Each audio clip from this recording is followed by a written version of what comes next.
Last day of March. Okay. Hey everyone. Excited for the last day of March? Here we go. You ready? Mm-hmm. You're a product of your training. Mm-hmm. Today we have a quote from Marcus Aurelius. Chasing what can't be done is madness, but the base person is unable to do anything else.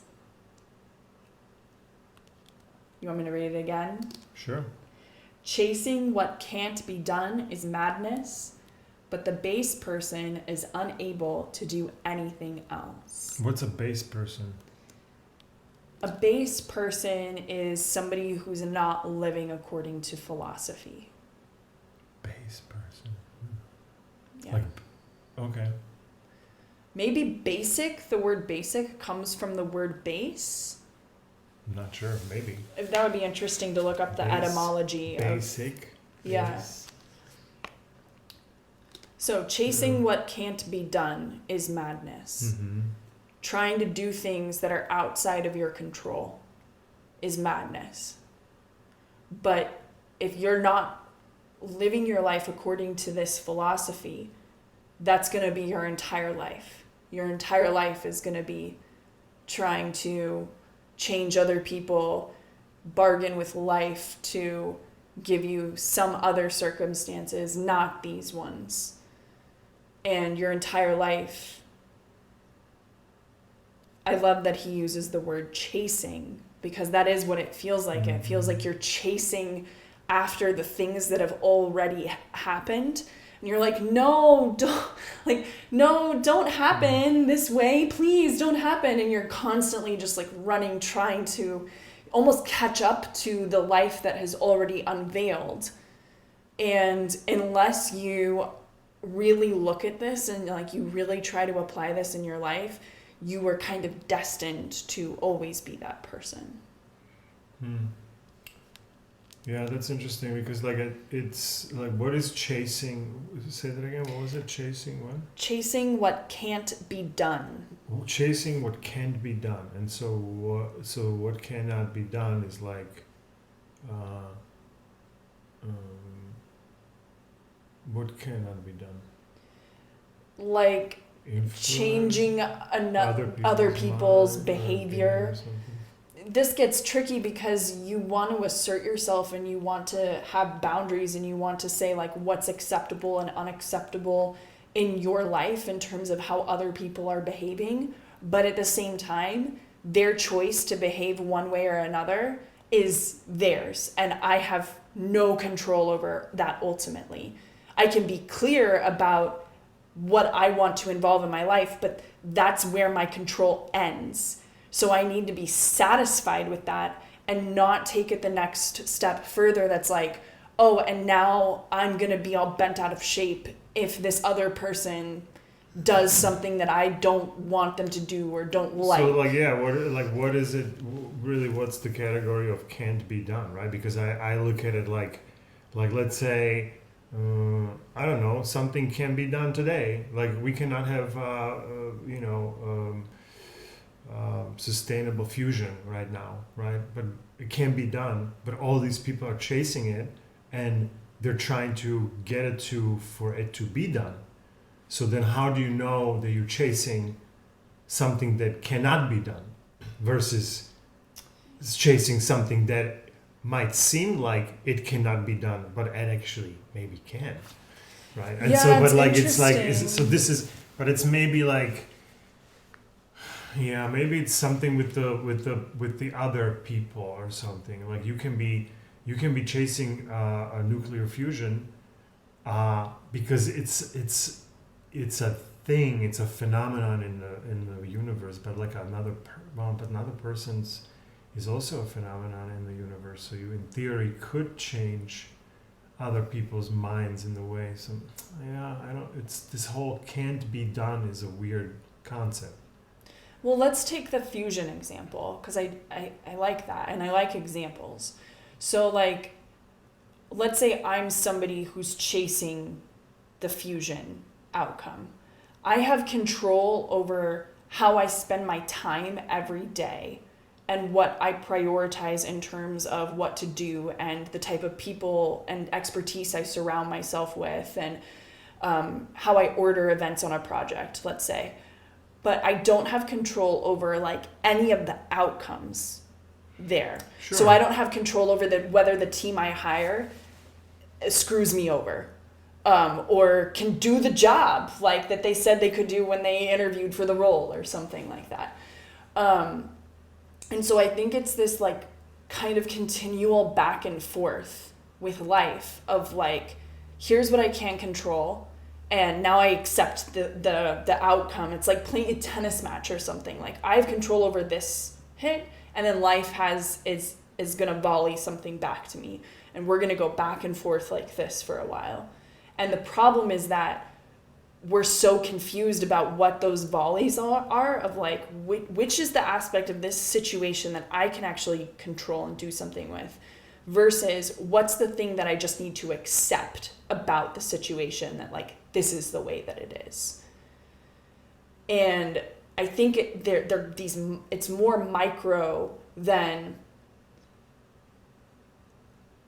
a full fusion, getting fusion energy to work. It's more it's on a more micro scale than that. Mm-hmm.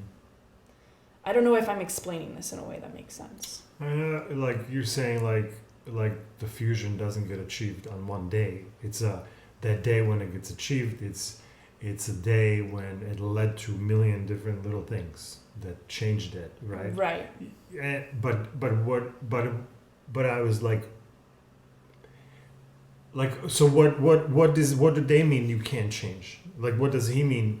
Chasing what can't be done.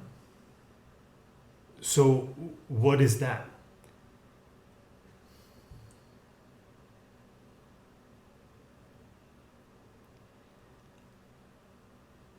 I mean, think is it's he referring really, to the control of things? Like you don't have control over some of these things, and that's I think it's the control thing. It's like chasing what can't be done. Therefore, it's chasing what can't be controlled. Yes. Okay. Like trying to control something that you can't control. That's not within your power to control. Okay, so that makes sense, but done means weird thing. Yeah, I don't know. Like this is how who knows how old this thing is and how how it's translated and all that stuff. And this could have been like, because this is Marcus, so this is one of those like notes to himself in his journals. Yeah. So but I'm just saying, even translation to English is not probably done means maybe was translated wrong from whatever he wrote in, maybe, yeah. Could be Italian or whatever they had during Romance. Yeah. Latin. Yeah, it was. I think it was Latin. Yeah. But then if we translate it into like trying to control what is not yours to control is madness. Does that make more sense? Okay, that clears it up completely for you. Yeah. Yes. Oh, okay. So then what Ryan Holiday has to say. Mm-hmm. Okay. A dog that's allowed to chase cars will chase cars. A child who is never given any boundaries will become spoiled. An investor without discipline is not an investor. He's a gambler. A mind that isn't in control of itself, that doesn't understand its power to regulate itself, will be jerked around by external events and unquestioned impulses. That can't be how you'd like tomorrow to go. So you must be aware of that. You must put in place training and habits now to replace ignorance and ill discipline. Only then will you begin to behave and act differently. Only then will you stop seeking the impossible, the short-sighted, and the unnecessary.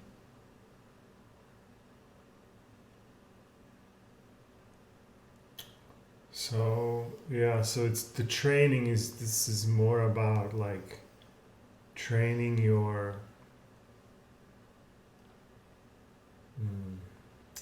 maybe just like habits and discipline or something like that, because training your mind is also a weird concept. Like what does that mean, training your mind? But can you train, like can you set up, put things in your calendar and that helps you to be more disciplined, and now you maybe are doing some of now you're doing this training that he's describing, and then it is maybe altering your mind, of course it is, right? But also it's like training your mind is kind of like,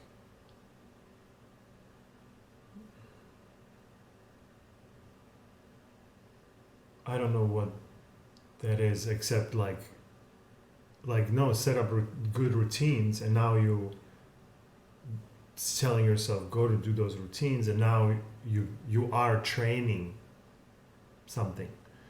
But like training your mind, I don't know, I also don't get that. Maybe like your mind will get trained by you doing discipline and routines or something like that. Like the trained mind will be an outcome of you doing these little tracking and setting goals and discipline and having schedule and all of that stuff. Like that's when you maybe recognize that the other, if you don't have the schedule, let's say, you're doing all kinds of weird stuff that's maybe useless and not unnecessary. But when you have that schedule, now you recognize all those things that are that need to happen and things that don't need to happen or something. I don't know. Yeah. I think that's definitely an aspect of it. I like that he brings the word control back in, because he says a mind that isn't in control of itself. And so I know what you mean of like the mind being this sort of like ambiguous noun. It's sort of like this, like, well, what exactly are we referring to? As a mind and as a control over it. Like what is... Well, sure. So then I think the control we can probably drill down into. So for example, like the Stoics break it down into 3 buckets. They say that you have control first over your perception and how you're looking at something.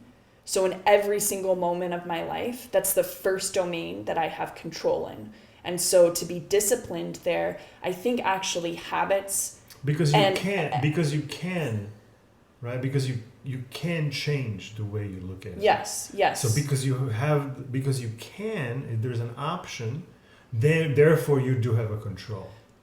Precisely, yes. So the outlook, the mindset, perspective, I think all of these are sort of synonyms, different flavors of the same ice cream. And that is one area that I have control over. And if I get that area right, the cool thing is that the habits downstream of that are probably going to be the right habits, because also with habit setting, it can be this thing of like, well, how do I know that I've set the right habits for me? How do I know, how do I buy into this completely? So if I can back up and I can first say, okay, let me like tune up my perspective, because in every moment I have a belief inside of me somehow, even if I'm not registering it consciously, there's a belief of like who I am as a person. Like, oh, I'm competent. Oh, I'm insecure. I don't feel good about myself. Like there's all of these like underneath the surface there. So like, can I even see that and then like show up in the world where I've sort of done more of that inner work to align my point of view with what's actually going on and what's actually true, and I'll be like way more set up for success. And so that's the first domain the first bucket that they say you have control in. And then the next bucket is what we're saying, and so what we're communicating to other people. And then the third... Again, so you can say different things. Precisely. Right. And the third bucket is behavior. You can act differently. That sometimes that's the hard one sometimes, because even saying things like, sometimes it feels like, well, no, I can't say anything else. This is how I'm thinking, and this is what it is. And you think you don't have option or something, but you do. And like, but now, like, well, what can't you control? Like, well, what thoughts come to your head, right? Right, but you can choose how to evaluate those thoughts to create a perspective. I understand, or a point but I'm of not view. trying to. I was trying to talk about the things you cannot do. Sure. Okay. Not yeah. how they transfer into what you can do. But yeah, so like what you cannot do is control when thoughts are coming, Mm-hmm. what thoughts are coming, what they're about, right? So you cannot control any of that. Also, you cannot control other people's thoughts, behaviors. So all of these things that now you can control in you cannot control out there. Yeah. So you cannot control what someone else says. You cannot control how somebody's behaving. You cannot control how somebody is thinking. And so that you cannot control. Can you control anything else really besides those things that we talked about that you can control? Perhaps that's all you can really control. Yeah, I think the control Because is really... outcome, like you could potentially say, like I have a goal, I'm gonna go take the garbage out, right? And like, is that an option? Yeah, that's an option, so I can go do it. I can take the behavior. I can take the behavior to go do that. Now, is that gonna happen? Is my trash can going to be outside? Be there or something? Yeah. For me to put the trash in? Or is it stolen? Or is it now stolen? I'm like, I can't put this garbage into the But thing. now I have a choice of new behavior and new... mad about, where's my trash can? Where's my trash can? Versus like, oh no, okay, and I need to put this back in the house and go look for a trash can or something. Right. Yeah. And it's the difference literally between like being pissed off for like a week that this trash can is missing. So like this takes then like it just seems so not cumbersome, but like what am I trying to say? Like it's too much to pay attention to all this. Right? Like, oh, every thought comes to my mind. Hey, what can I do with this? What control do I have? Do I have this control? Or like somebody's saying something and I'm getting mad. I'm like, this person is idiot. And then you go, oh wait, I don't have control over it. I have control how I'm taking it. I shouldn't be pissed off because he's saying idiotic things because I have control over it. So it's like you constantly have to do this 24/7 or something. And it's like that becomes like, that seems like overwhelming to be thinking about it that way. But maybe that's just like how, if you start just don't have expectation, maybe first day to do it all or something, you know?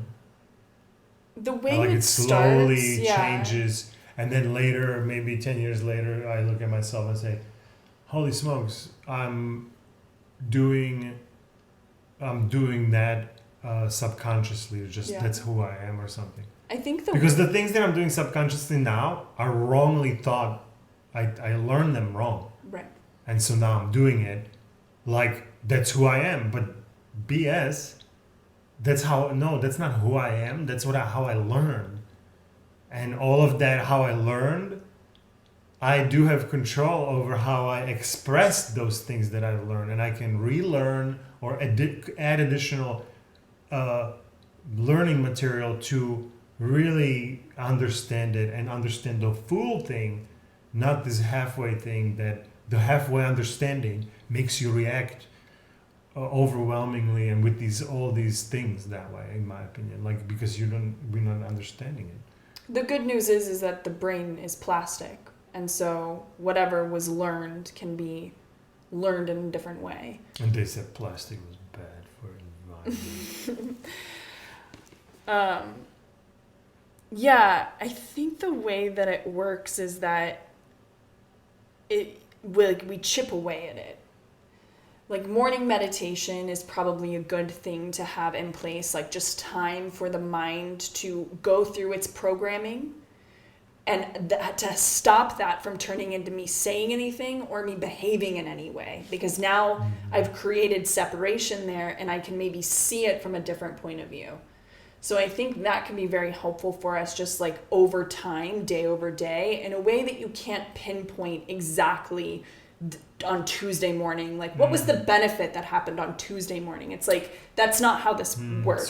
So being, again, essentially getting pissed off about it not being fast enough. enough? Not fast enough is already a reaction that you do have a control of, and then you're choosing to react angrily towards it. Absolutely. Versus the other option is like, oh shit, maybe this is gonna take like a longer time, and I'm just not. And I learned somewhere where I'm not gonna be patient. No, I need this now. I learned this somewhere. Where did you learn this?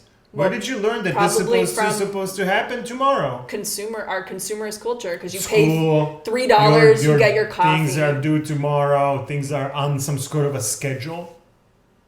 Our whole lives are on schedule, but then understanding is not on schedule. Right. Well, also buying things, because we're used to paying $3 and I get the pain relief that I was looking for. I get my cup of coffee for my $3. Mm-hmm.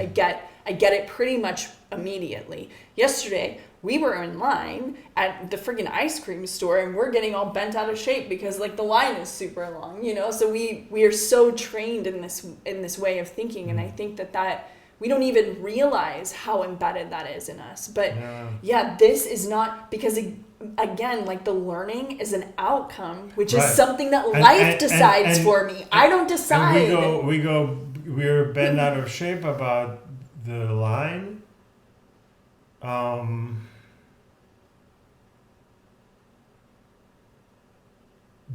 Because we are like focusing on like the outcome is not the thing that we wanted, and now that's what bend us out of the shape, because we're focusing on the outcome, how this was supposed to go down, versus and we're missing this whole thing of like, oh hey, this is this whole line. Oh wow, I totally did not think that there's gonna be this long line, and now there is. Oh wow, this totally pivoted. This totally changed. And now it's not pissed off. Now it's this like, oh, like maybe I need to set like my expectations.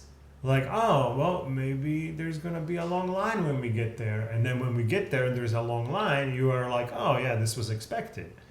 Versus I go like, anything. Oh, well yeah, but sure, but like if you not expect anything is probably the best, but like then you might say like, well hey, you didn't plan it, you came here. Somebody else might say, hey, you didn't plan this good enough, we came here and now there's hundreds of people, and I go like, well I don't care, but the people I'm with care. Yeah, so then that's a conversation you have ahead of time. Like you can have like no expectations and still talk to people about group expectations. Yes, or you can have both expectations.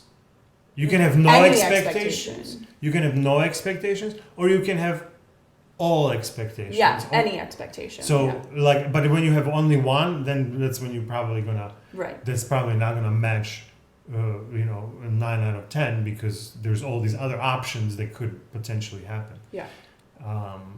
And so, or what I'm saying is like, oh, like that's living more of like with this pessimistic view, right? But then, which is probably not the healthiest way to do it, but like always expect the worst, right? And then when that doesn't happen, now you're pleasantly surprised, but then you're living this life of just constantly thinking the worst is about to happen. The worst is about to happen. The Stoics are interesting on that, because they say preparation, like what you should do to prepare for anything, is to go through all of the worst outcomes. So I don't think expecting the worst is this necessarily like life is life is shitty and I expect it to be shitty and bad.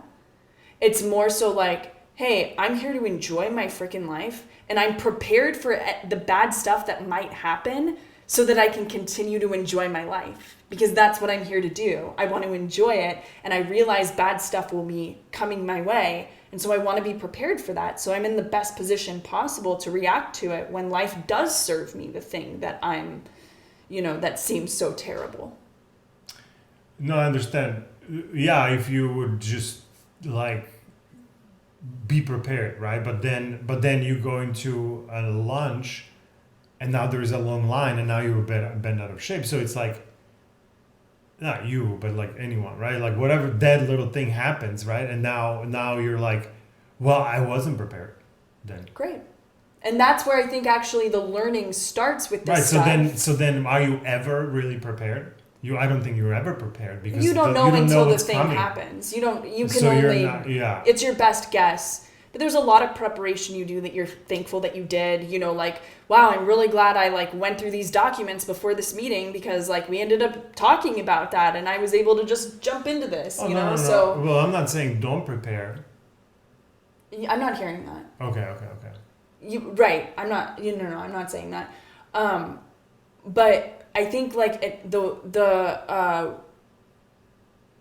way we end up learning is by having those moments where we're like, oh crap, it turns out I wasn't prepared for this because I am bent out of shape, that the line is this long or whatever it is. And so the way that the learning happens at first is by recognizing where I let go of my control of a situation already. Like I let go of my control to prepare for this situation. I didn't prepare for this situation the way that I should have. And now I can learn and I can apply that to the future. So it's not like I'm like monitoring my stuff in real time. It's like I'm monitoring things based on, what could have gone better? And those things just like appear to you or they don't appear to you, like the lessons learned, or like crap, this was a missed opportunity, or, whatever the case may be. But I'm tying this back now to like what you were talking about, where like it seems so overwhelming to have to go through my day and constantly be monitoring all of this stuff. And to that, I'm saying, I think that it starts with us actually just like, we're not trying to like monitor the stuff actively that's coming out of like what we're doing right now. We're almost like just like looking back at the recent past and being like, ooh, where do I have regrets about my recent behavior? Where do I have regrets about my recent communication? Where do I have regrets about my recent like frame of mind around things? And then that ends up being how we learn and address and move it forward. Cool. Is that where you want to end it? Yeah, we can end it there. Yeah, that's good. Cool. Let's do it. I was going to go for that hand, but...